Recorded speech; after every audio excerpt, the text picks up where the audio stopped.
They say some moments change everything. Not in some dramatic fireworks kind of way, but in quiet, ordinary moments that slip in when you're not looking, when your guard is down, when life feels numb and you're just going through the motions thinking nothing exciting could ever happen again. That's when it creeps in. That shift, that pull. I didn't know. A simple offer in the kitchen would be one of them. Honestly, it started with a laugh, a spoonful of something sweet. I was barefoot, hair up, apron on, just another tired Thursday afternoon. The kind of day that blends into the last 20, same dishes, samey silence, same me. But then, he walked in. David, my stepson. He was just visiting from college, staying a few weeks, while his dad traveled for work. Nothing unusual, really. We'd always been close. Always had a kind of banter like two people who understood each other in a house full of people who didn't talk much, but that day, something was different. He leaned against the counterarms, folded, and smiled at me like I was interesting, like he was seeing me for the first time. Not as his dad's wife, not as the woman who reminded him to take out the trash, but as someone else entirely. And when I turned to offer him a taste, just a spoonful of the custard, I'd been working on something, and his eyes didn't move. He didn't blink, didn't laugh. He just stared. And then he said, something so casual, so playful, I didn't even flinch. Only if you feed it to me. His smile had rolled my eyes, brushed it off like a joke. But when I brought the spoon closer, he leaned in. His lips touched the needle, slow, deliberate. His eyes still locked on mine. And that's when I knew this wasn't just about a taste. It wasn't just the custard. It wasn't the moment. It was the pause. The breath. The way I didn't move back. The way I let my hand linger just a second too long. I should have stepped away. I should have left. I should have said something, anything, to break the tension. But I didn't, because deep down a part of me had been waiting for something to break the silence. Inside me, the kind that builds over years of being unseen, untouched, unheard. No, this wasn't about dessert. Not really. This was about something far more dangerous, something unspoken. And I swear, the moment his eyes met mine, I felt the ground shift beneath me. The kitchen suddenly felt too quiet. The clock ticking on the wall felt too loud. And my heart, well, it hadn't beat like that in a long time. You ever have a moment that feels completely harmless on the outside, but something deep in your gut whispers otherwise? Yeah, that was this moment, Andif. You think you know how the story ends, trust me, you don't. Because what happened next, I still replay it every night in my head. And if I had the chance to go back and stop it, I don't know if I would subscribe to Heartfelt. Tales unfold, so you don't miss what really happened behind that kitchen door. Because this was only the beginning. I'm 43. That's not old. I know. But somehow I feel like I disappeared a decade ago. Not all at once. It was slow. Subtle, like watching the color fade from a photograph over time. My husband Thomas, he's a good man. On paper, hardworking, dependable, predictable. But in real life, he's barely there. Even when he's home, it feels like he's somewhere else. Always on the phone. Always. Tired, always distracted, always too busy to really see me. The kind of man who says thanks when you hand him dinner, but never looks up from the news. We used to talk. We used to touch. I remember the way he used to hold my hand, just because he felt like it. Now asleep back to back, two bodies in one bed, separated by miles of silence. Our meals air quiet. Our weekends feel long. Our conversations feel like transactions. And somewhere in all that stillness, started to wonder if maybe I was asking for too much.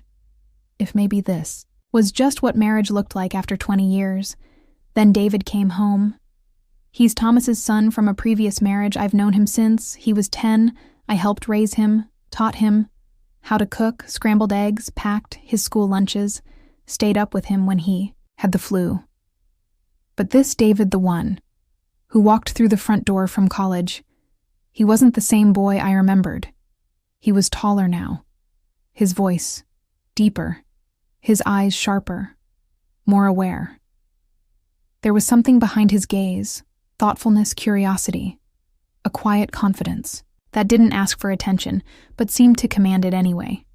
He was only staying for a few weeks, while classes were out. I didn't think much of it, just another visit. But from the very first day, I noticed something different. He listened when I spoke, not out of politeness. Not the way most people do, nodding while looking past you. No, he really listened. He'd ask how my day was, then he'd wait for the answer. Here, remembered the small things I mentioned. Things even Thomas never bothered to notice. He'd pop into the kitchen, just toast what I was cooking. He'd offer to help, carry groceries. He laughed at my old stories like they were brand new. At first I told myself it was just kindness, that he was just a good young man being respectful. But part of me was starving for that kind of attention. And when you're hungry long enough, even a crumb feels like a feast.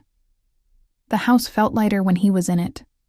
I started looking forward to the sound of his footsteps, to the way he'd lean against the doorway and ask if I needed a taste tester, to the moments when it was just the two of us in the room sharing stories or laughing over something silly.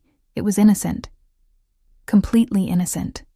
But there was something under the surface. Something I didn't want to name, but couldn't quite ignore. It wasn't anything, he said. It was the way he lingered when I spoke. The way he watched me. When it hot, he wasn't. The way I felt when I caught his glance from across the room. It was subtle, gentle, almost nothing at all. But after years of being invisible, almost nothing felt like everything. It was a Tuesday late afternoon, the kind of quiet, still hour where the sunlight starts to lean golden across the kitchen tiles. Thomas was out meetings as always. I had music playing low in the background, sleeves rolled up, trying out a custard recipe I hadn't touched in years. It felt good to be focused on. Something I was humming along to the tune when I heard the door creak. David, he stepped in without a word, leaned against the frame and just watched me. There was a softness in his expression, calm. Curious, I didn't turn right away, just smiled over my shoulder and said, "You always come in here when you smell sugar." He laughed. "You always make it hard to stay away." I looked back at him. Then he was wearing a plain whited shirt, hair slightly tousled like he'd just gotten out of bed. But his eyes, those stayed on me, steady and unreadable. I held out the spoon. "Come, taste it. Tell me if it's too sweet." He stayed where he was, arms folded across his chest. A slow smile tugged at the corner of his mouth. "Only if you feed it to me like a proper chef." I froze for a second, just a beat. Then I laughed, played it off. "Oh, so, now I'm your personal baker too." He didn't answer. He just walked over, slow and unbothered, until he was standing right in front of me. I lifted the spoon again, holding it between us. He leaned down, took it, not quickly, not carelessly. Deliberate, slow, his lips brushed the meal. He closed his eyes just for a second, like he was tasting more than just custard. Then he opened them still, looking at me, not smiling now. Just holding my gaze, I laughed again. Too loud, too fast, and turned away to rinse the spoon. But my hands were shaking, and the kitchen didn't feel the same. I told myself it was nothing. A silly moment, a joke. But for the rest of the day, I couldn't stop thinking about it. The way. His eyes didn't move. The way he stood, so still, like he was waiting for me to acknowledge something neither of us had the courage to name. That look, it wasn't from a boy. And I think I liked that. It shouldn't have. I shouldn't have noticed the way my skin tingled after he left. The room, I shouldn't have found myself checking. The hallway, hoping he'd walk back in. But I did. And the worst part, I didn't feel ashamed. Not yet. I just felt alive, like someone had finally turned the light back on inside me after years of living in the dark. After that day in the kitchen, I started noticing things I hadn't let myself see before. The way David's laugh filled the room and softened the edges of silence that used to sit so heavy around the house. The way he lingered in doorways after our conversations ended, like he wasn't ready to leave. Yet the way his eyes found me, in a room full of people, like he was searching for a familiar face and maybe something more. And I hated how much I noticed. I hated that it made me feel good. I'd tell myself to stop, to keep my distance, but then he'd walk in with that same easy smile and a question about my day, and everything inside me would shift. There was a moment, small, barely a second, where we brushed hands while clearing the table. He apologized. I said it was fine, but my skin tingled for minutes. After another night, he hugged me goodnight, just like he used to, but it lingered a breath longer, just enough for him to feel his warmth and remember what warmth felt like. And that's when the voice in my head started getting louder. I'm his stepmother. I helped raise him.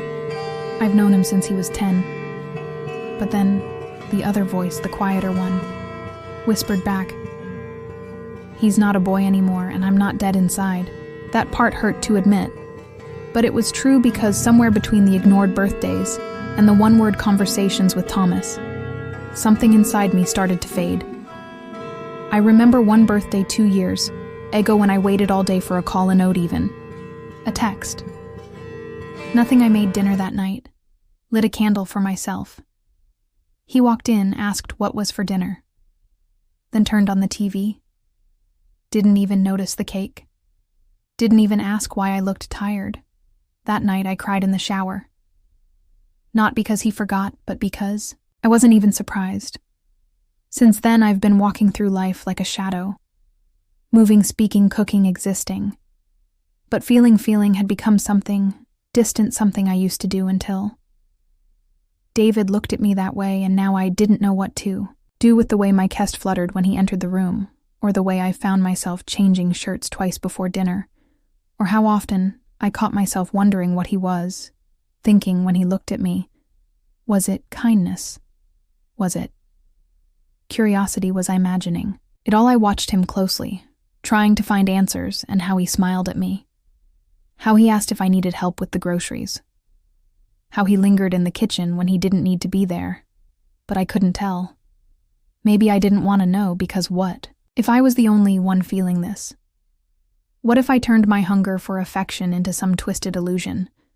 But then again, what if I wasn't? What if the silence between us wasn't silence at all, but something thick and unspoken? Something waiting. The guilt would come in waves. I'd feel it late at night, lying in bed beside a man who hadn't touched me in months. I'd stare at the ceiling and ask myself who I was becoming.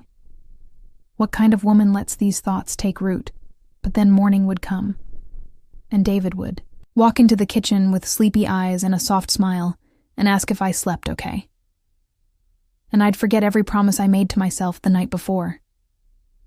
Because in those moments, those simple stolen moments, I didn't feel like a wife or a mother figure or someone past her prime. I just felt alive, and I didn't know whether to feel grateful for that or terrified. The kitchen became our place. It always had been in a way, but now it felt like a shared secret, a space suspended between what was allowed and what was, felt between routine and something else entirely. David started helping more, not just watching but moving beside me. He'd chop while I stirred. He'd stand behind me to reach for ingredients, brushing past me, with casual closeness that lingered just long enough to make me forget what I was doing. We cooked like we'd been doing it for years, like we knew each other's rhythms. He started bringing up new recipes, sending me links, printing out ideas he thought I'd like. He said it made him feel calm being in there with me. I told him it made me feel seen. I didn't mean to say that last part out loud, but I did. He didn't laugh. He didn't change the subject. He just looked at me, with something unreadable in his eyes, and said, "Me too." That night sat with me. So did the way his hand brushed mine when we reached for the same spoon, or how he started staying in the kitchen even after the food was done. Not saying much, just being near. One evening Thomas was gone again, some overnight, meeting in another city. David and I ate dinner alone. We had wine. Not much, just enough to loosen the stiffness between us. The food was good. The laughter felt easy. After we ate, I brought out something new, a soft, creamy dessert I'd been working on for days. He raised an eyebrow. "You're spoiling me," I smiled. Someone should have tilted his head a little, watching me like he was trying to figure something out. Then he said, "You taste everything you make, don't you?" I nodded slowly. Usually he dipped the spoon in, held it up, but instead of tasting it, he moved closer and brought the spoon toward me. "Then taste this." I hesitated, but not for long. I leaned forward. My lips touched the spoon. His fingers were close too, close, brushing against mine as I took it. The taste was sweet, but what lingered wasn't the dessert. It was the moment, the silence that followed the quiet, that stretched out like a held breath. Neither of us knew how to release. His hand didn't drop right away. Mine didn't move either. Our eyes met and something passed between us. It wasn't loud. It wasn't spoken, but it was real.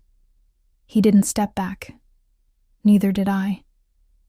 We both waited, not for a kiss, not for touch, but for someone to name what was happening, to call it wrong, to break the spell. But no one did, and in that stillness, I realized something. Whatever line we thought we were walking, it had already faded beneath our feet. It happened 3 nights later. The house was quiet. Thomas was out again. Some late dinner with clients. I'd stopped keeping track. I was curled up on the far side of the couch blanket around my legs, a half-empty glass of wine on the table beside me. The TV was on, but I wasn't watching, just letting the flicker of light distract me from the ache I couldn't name. David walked in without saying anything. He didn't ask to join me. He just sat down closer than usual, not touching, but close enough to feel the warmth between us. We sat like that for a while. Then out of nowhere, he said softly, "You look sad tonight." I didn't answer. Not right away. Then I said it before I could think better of it. "I don't think anyone really sees me anymore." He didn't speak, so I kept going. I do all the things. You show up, I clean, I cook, I smile when I'm supposed to. But some days I feel like I could disappear and no one would notice. He turned to me. I'd notice. And it wasn't the words themselves. It was the way he said them. Low study, sure. Like he wasn't trying to make me feel better. Like he just meant it. "I see you," he said again. His voice, even softer, more than anyone ever has. I looked at him. Really looked. His eyes weren't curious anymore. They were certain, and in that moment the room changed. My breath caught. Not because I was surprised, but because a part of me had been waiting. We didn't move right away. We just stared. 2 people on opposite sides of a line we both knew we weren't supposed to cross, but already had in every way that mattered. I should have stood up. I should have made a joke, changed the subject, created distance. But I didn't. Instead, I leaned in fairly, slowly, like my body was moving ahead of my mind. And he didn't stop me. His lips brushed mine, soft at first, uncertain, like he was giving me a chance to pull away. But I didn't. Because in that single stolen moment, I didn't feel invisible. I didn't feel forgotten. I felt wanted, alive, real. And then it deepened just slightly, breathless and warm, trembling and wrong in every possible way. And yet, I didn't stop. The kiss didn't last long, but what it left behind stayed. Because when we finally pulled apart, reality came, rushing back in like a wave. I stood up fast, didn't speak. He said my name. Gentle questioning, almost afraid, but I couldn't look at him. I just walked out of the room into the hallway, into the dark, closed the door behind me, and leaned against it, shaking. My heart was pounding. My lips still tingled. My whole body felt like it didn't belong to. Meaning more, I felt sick, alive, afraid, wanted dirty all at once. And worst of all, I didn't know if I regretted it or if I'd been waiting for it all along. The next morning, he avoided me. I felt it the second. I stepped into the kitchen. He was already there, pouring cereal, staring into the bowl like it held all the answers. He didn't look up when I walked in, just gave a quiet morning without meeting my eyes. I nodded, tried. To match his tone, pretended I didn't notice the way his shoulders stiffened when I reached past him for a mug. The silence between us felt thick. He finished eating in record time, rinsed his bowl, and walked out. No laughter, no casual banter, no light touches, just gone. Later that afternoon, Thomas came home, suitcase in one hand, Bluetooth still in his ear, talking to someone about numbers. I stopped pretending to care about years ago. He kissed my cheek like someone clocking in for work. Didn't notice the tightness in my smile, didn't ask how I'd been. He walked right past David on the stairs and barely said hello. Business, as usual. I tried to act normal, I really did, but I was off dropping things. Misplacing my phone, asking the same question twice. During dinner, my body was in the room, but my mind kept rewinding, playing last night in pieces I couldn't hold together. And David, he wouldn't even look at me. A tone point. He walked into the living room, where I was folding laundry. I could feel him standing behind me, just standing there like he wanted to say something. I didn't turn around. I couldn't.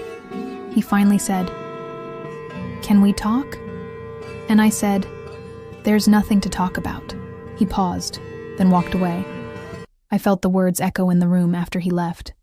They sounded like someone else had said them. Someone colder, stronger. But I wasn't strong. I was just scared a few days later. Thomas's niece had a birthday party, the kind of family thing I used to look forward to. I put on my best face, wore a dress I hadn't touched in months, painted, my lips curled, my hair. Told myself I'd smile through it. David was already there. When we arrived, he was laughing with someone, a girl his age, blonde, pretty, confident.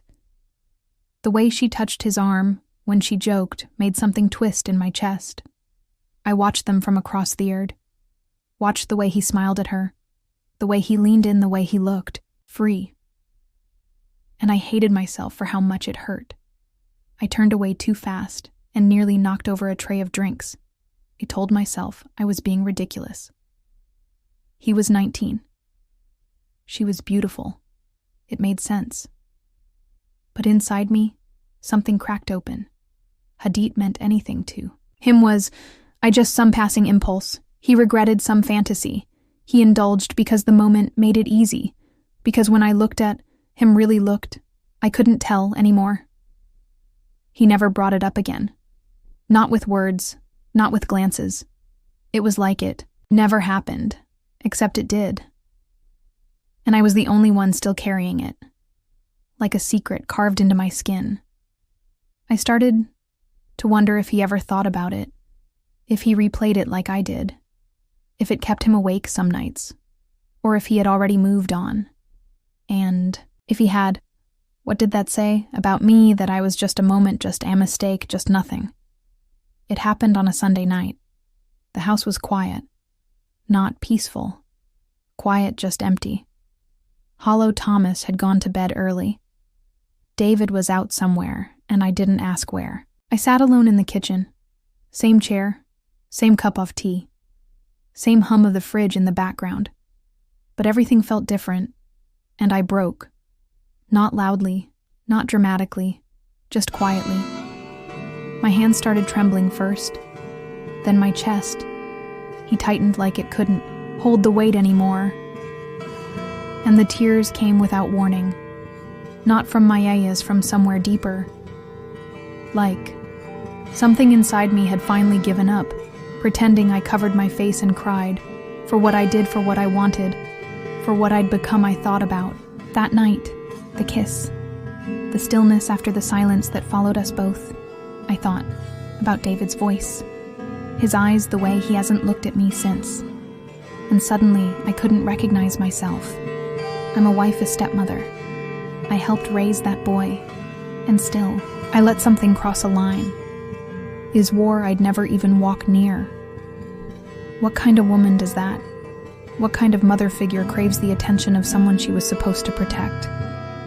But then again, what kind of man leaves his wife? Starving. What kind of marriage makes you feel like a ghost in your own home? I started to wonder if I'd imagined the whole thing. If I was so desperate to feel something, anything that I read into kindness and made it something it wasn't. Maybe David was just being sweet. Maybe the look in his eyes was just familiarity, comfort, not desire. Maybe I invented it all. But no. There was something in that moment. I know it. You don't hold eye contact like that over a spoon of custard and call it nothing. You don't brush fingers, lean in, kiss, and then just pretend it was the wind. Still, it haunts me that I don't know what it meant to him, because it meant too much to me. And now I don't know how to move forward. I've thought about telling Thomas, just blurting it out, letting the whole thing collapse, and finally breathing in the wreckage. But I can't. It would destroy him. It would destroy David, and maybe worst of all, it would destroy me. Not just my image, but the tiny flickering piece of me that felt alive for the first time in years. Even if it was wrong, even if it can never happen again. I've thought about leaving, packing a bag, disappearing for a few days, finding space to think, without their eyes on me. But then I wonder, what if I'm the only one still thinking about it? What if he's moved? On what if to him, it was a moment, a mistake, and nothing more? What if I'm the only one haunted by it? The only one still running that night over and over in her head like a broken film reel? That thought hurts more than anything else, because it would mean I wasn't even a mistake worth remembering. Just something that happened, just something that passed. And maybe that's what I deserve. Have you ever crossed a line and then questioned if the line was ever really there? Or worse, if you wanted to cross it the whole time? I still don't know what to call it. Was it emotional cheating? Was it betrayal? Or was it something more quiet? Something lawnier? Was it just a woman craving to feel seen, touched, chosen? I didn't plan for any of it, but it happened. And now, I sit with this ache, not just from what I did, but from not knowing what it truly meant. So I'm asking you, please tell me in the comments. Was I wrong? Or was I just human? Have you ever felt something that made no sense, but felt like the only thing keeping you alive? Because I need to know. I'm not the only one who's felt this way. I need to know I'm not alone. And if this story reached you in any way, if it made you feel something you haven't said out loud yet, then like this video, subscribe, turn on the bell. Because here on Heartfelt Tales, unfold, we peel back the layers of the human heart, one truth at a time. And some truths aren't pretty, but they're real. Kendall closing reflection, warning or lesson 58. 31. 1 hour narrator's voice only. Sometimes hunger isn't for food. It's for being seen. It's for hearing someone say, I see you. Not out of obligation, not out of duty, but out of something real. Sometimes you go so long without feeling that when someone finally wakes that part of you, you forget to ask if it's safe.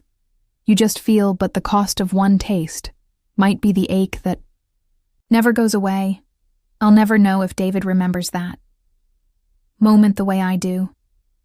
If it replayed in his head the way it replays in mine, but I carry it like a scar I can't show. Like a secret I'll whisper to no one. But that lives just beneath my skin. And maybe, some stories aren't meant to have endings, just consequences, just silence, just confessions whispered into the dark.